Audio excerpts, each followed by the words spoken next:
Hey y'all, it's Maddie from the Itty Bitty Homestead Committee. I did some butchering today and I thought I would show you how I preserve my pelts if I'm not ready to tan them. So let's hop into that. This is one of the pelts from my rabbits from earlier, and what I'll do is I'll bring it inside and I'll start to clean it.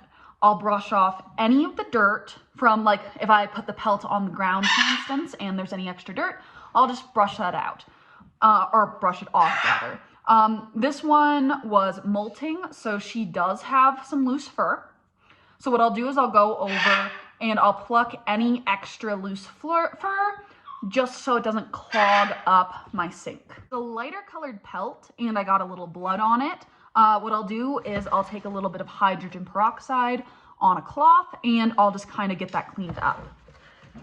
That way it just doesn't stain. You don't need to do this necessarily, but it's nice to do, just in case.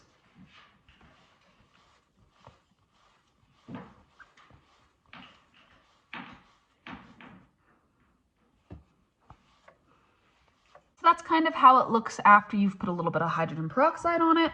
And I'll just touch up the other side.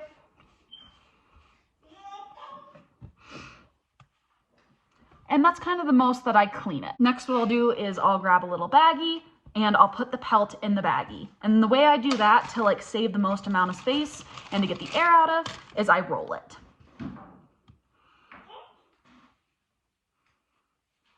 And then I just kind of stuff it in there.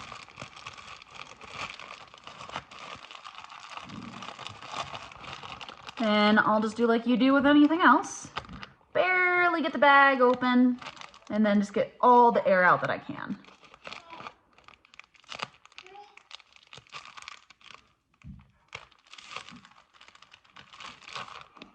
I was having a bit of performance anxiety there. I kept popping the bag open. Once I get the rabbit fur in the bag, I'm going to go put it in the deep freeze.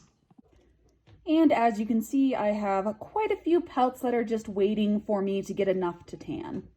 Now, those pelts can stay there indefinitely because they're not necessarily going to go bad, and I've never had an issue with freezer burn on pelts. I like to tan my pelts 20 at a time. So if I'm getting close to that number, the day I butcher out my meat rabbits, I'll take out all of the pelts that I want to preserve and I'll let them thaw out before I butcher out my new rabbits. That way I can have all of my pelts together. Then I'll put those pelts in a salt and alum mixture and I'll start the tanning process. It's more of a pickle, but it's still kind of the same idea.